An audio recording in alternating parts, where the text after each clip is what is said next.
اللہ تبارک و تعالی قرآن پاک کے اندر ارشاد فرماتا ہے انما ولیکم اللہ ورسولہ والذین آمنوا الذین یقیمون الصلاۃ ویؤتون الزکاۃ وہم راکعون۔ اس آیت مبارکہ کو سمجھیے، وقت کے دامن میں اتنی گنجائش نہیں ہے۔ یہاں پر جو انما آیا ہے نا، اس کا معنی صرف ہوتا ہے۔ ولیکم کے بہت سارے معنی ہیں، لیکن علماء فرماتے ہیں جو اس آیت مبارکہ کے اندر ولی کا معنی بیان کیے گئے ہیں وہ دو ہیں، وہ دو معنی ہی مراد لیے جاتے ہیں، ایک مددگار اور دوسرا دوست یا محبوب کے معنی میں۔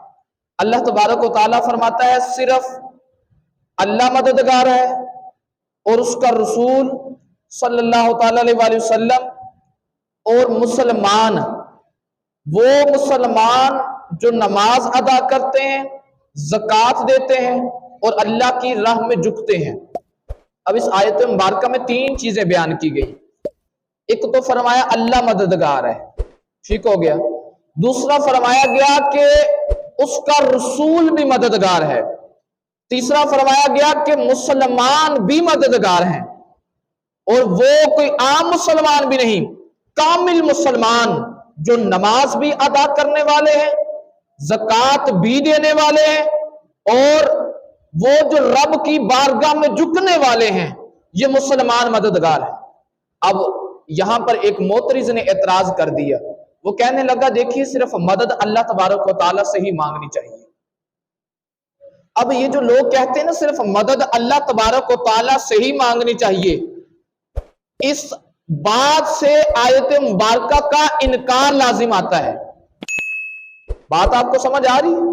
یعنی اللہ تعالیٰ کہتا ہے، فرماتا ہے کہ اللہ بھی تمہارا مددگار ہے، رسول بھی تمہارا مددگار ہے، اور مسلمان بھی تمہارا مددگار ہے۔ وہ مسلمان جو نماز ادا کرتے ہیں، زکوٰۃ دیتے ہیں اور رب تبارک و تعالیٰ کی بارگاہ میں جھکتے ہیں، وہ تمہارے مددگار ہیں۔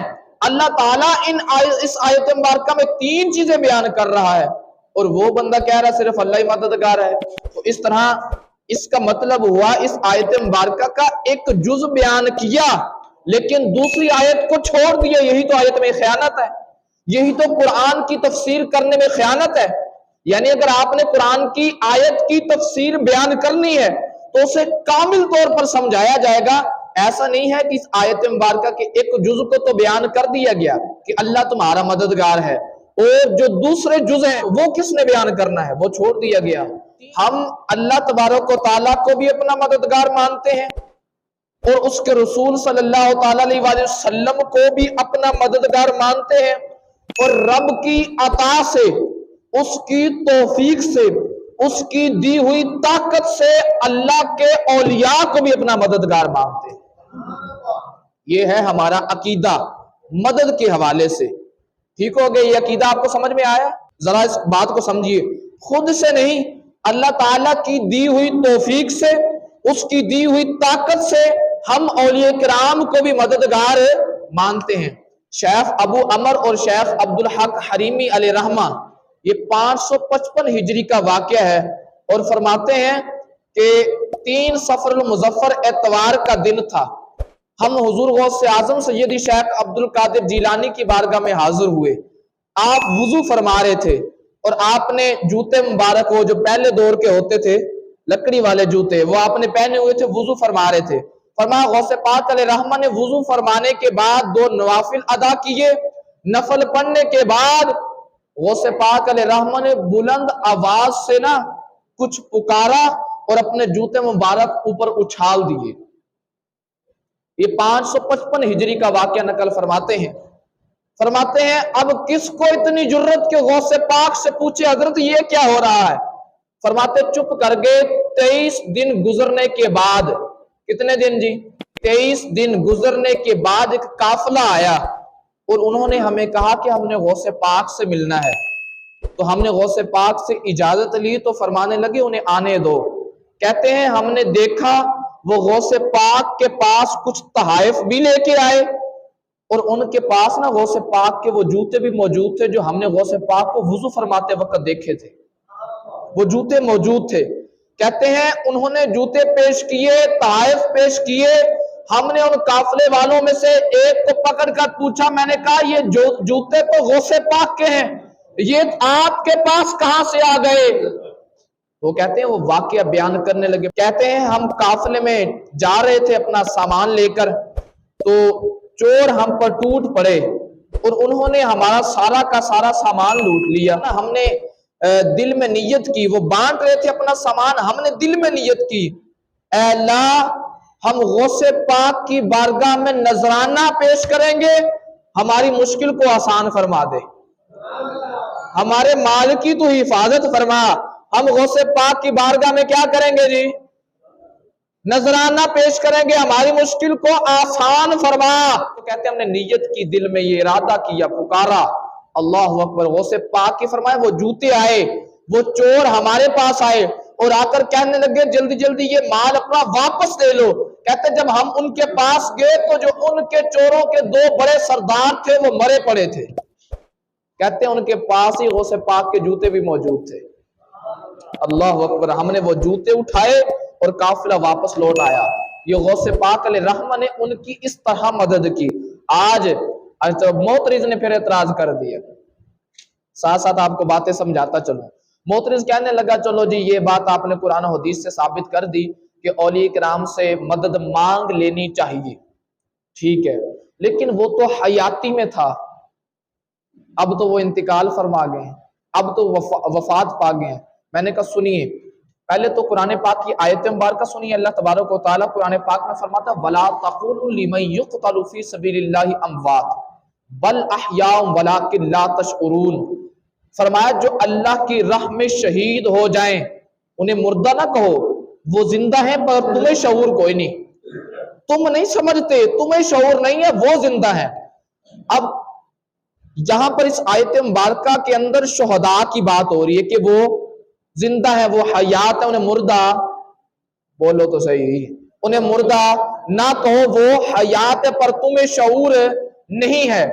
یہ جو شہید ہونا ہے نا، یہ شہادت کا مرتبہ، غیر مسلموں سے جہاد کر کے شہادت کا مرتبہ پا لینا. اب اسی کے ساتھ ساتھ آپ ایک حدیث مبارکہ سنیے. صرف یہی شہادت کا مرتبہ نہیں ہے، نبی پاک صلی اللہ تعالیٰ علیہ وسلم نے ارشاد فرمایا میری امت میں اکثریت شہادت کا مرتبہ پانے والے وہ ہیں جنہیں اپنے بستروں پر موت آ جائے، فرمایا وہ بھی شہادت کا مرتبہ پانے والے ہیں. اللہ اکبر. اور ایک دوسری حدیث مبارکہ سنیے. نبی پاک صلی اللہ تعالیٰ علیہ وسلم نے ارشاد فرمایا اپنے نفس کے ساتھ جہاد کرنا، یہ اپنے نفس کو سدھارنا، اسے جہاد اکبر کہا گیا. اور غیر مسلموں سے جہاد کرنا، اسے جہاد اصغر کہا گیا.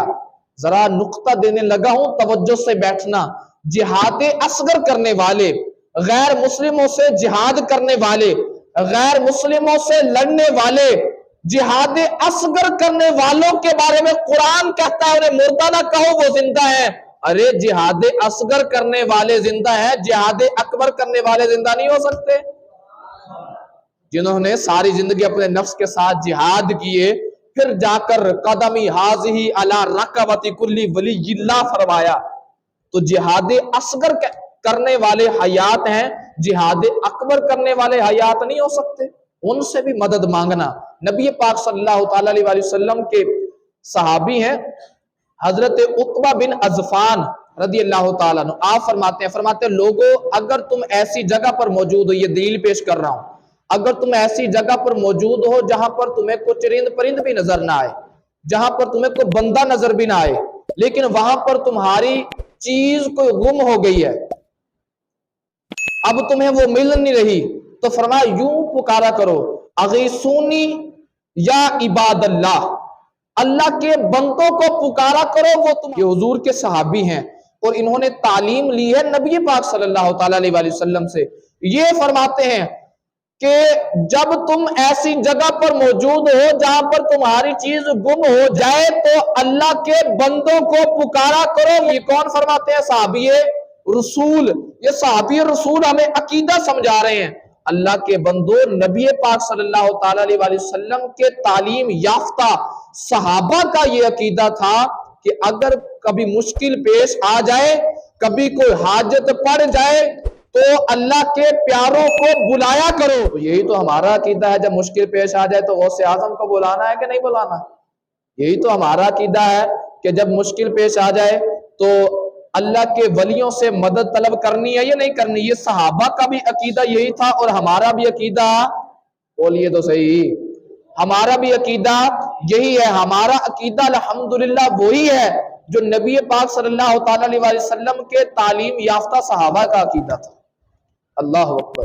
غوث پاک علیہ رحمہ بیان فرما رہے ہیں، بیان کرتے کرتے نا چپ کر گئے اور لوگوں سے فرمانے لگے مجھے کچھ دینار دو گے تو پھر بیان شروع کروں گا، وگرنہ بیان بند ہے۔ تو چاہنے والوں نے 100 اشرفیاں پیش کی۔ غوث پاک علیہ رحمہ نے 1 سے 100 اشرفی لی، 100 اشرفی لی اور اپنے خادم سے فرمانے لگے فلاں قبرستان چلے جاؤ، وہاں جا کر ایک گویہ بیٹھا ہوگا گانا گانے والا، اسے یہ 100 اشرفیاں دینا اور اسے کہنا کہ تجھے غوث اعظم بلا رہے ہیں۔ اللہ اکبر۔ یہ جو کہتے ہیں نا کہ مدد صرف اللہ ہی کرتا ہے، اولیاء کرام سے مدد کیوں مانگتے ہو، صرف اللہ ہی کرتا ہے۔ در حقیقت اولیاء کرام کا مدد کرنا یہ اللہ کا ہی مدد کرنا ہے۔ آپ دیکھیں نا جنگ بدر کا اگر آپ نقشہ دیکھیں تو جنگ بدر کے اندر فرشتوں نے آ کر مسلمانوں کی مدد کی، لیکن اللہ تبارک و تعالی قرآن پاک کے اندر ارشاد فرماتا ہے کہ اللہ نے مدد کی، فرشتوں نے نہیں۔ مدد اتر فرشتے رہے ہیں، بات کو ذرا سمجھیے گا۔ اللہ فرماتا ہے وَلَقَدْ نَصَرَكُمُ اللَّهُ بِبَدْرٍ وَأَنْتُمْ أَذِلَّةٌ، اترے فرشتے، لیکن رب فرماتا ہے مدد اللہ نے کی۔ اس کا مطلب ہے کہ مدد اللہ نے کی ہے، ذریعہ فرشتے بنے ہیں۔ ہم بھی تو یہی کہتے ہیں مدد اللہ ہی کرتا ہے پر اولیاء ذریعہ بنتے ہیں، ہم بھی تو یہی کہتے ہیں۔ فرمایا غوث پاک علیہ رحمہ نے اس بندے کے پاس بھیجا، اس نے جا کر اس گویے کو جب دیکھا وہ گانا گا رہا تھا، قبرستان کے اندر بیٹھ کے گانے گا رہا تھا، اپنا وہ بینڈ باجا لے کے بیٹھا تھا۔ فرمایا غوث اعظم کے خادم نے اسے 100 اشرفیاں پیش کی اور کہا تجھے غوث اعظم بلا رہے ہیں۔ وہ اس نے 100 اشرفیاں لی تو غوث پاک کی بارگاہ میں حاضر ہوا۔ غوث پاک علیہ رحمہ نے فرمایا تو ممبر پہ آ، فرمایا تو ممبر پہ آ اور اپنا واقعہ پیش کر، اپنا حال بیان کر۔ وہ ممبر پر آیا اور آ کر پتہ کیا کہنے لگا؟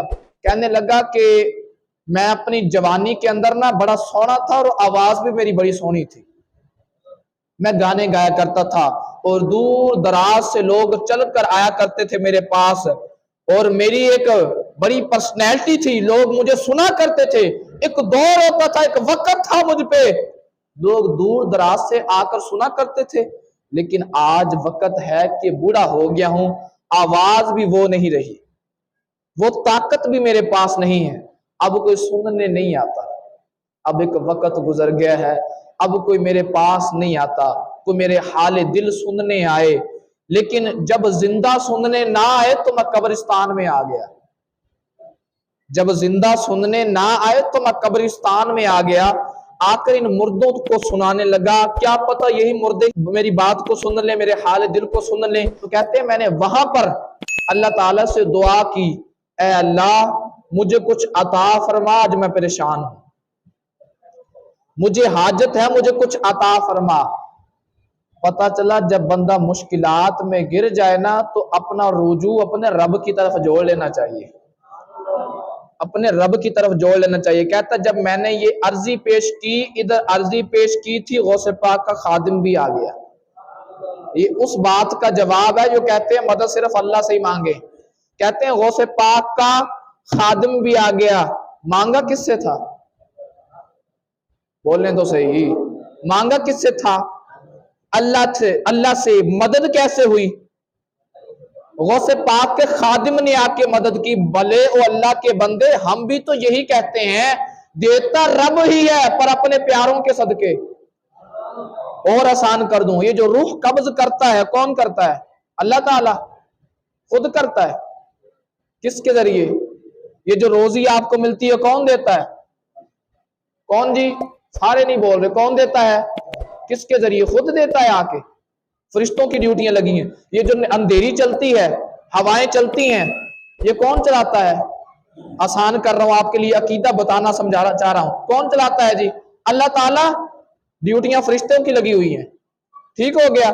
یہ محنت مزدوری کرنے والا شخص ڈائریکٹ اللہ سے مانگتا ہے، مالک سے مانگتا ہے نا، جس کی مزدوری کی ہے بھائی وہی دیتا ہے، دیتا رب ہے پر اس کے ذریعے دیتا ہے۔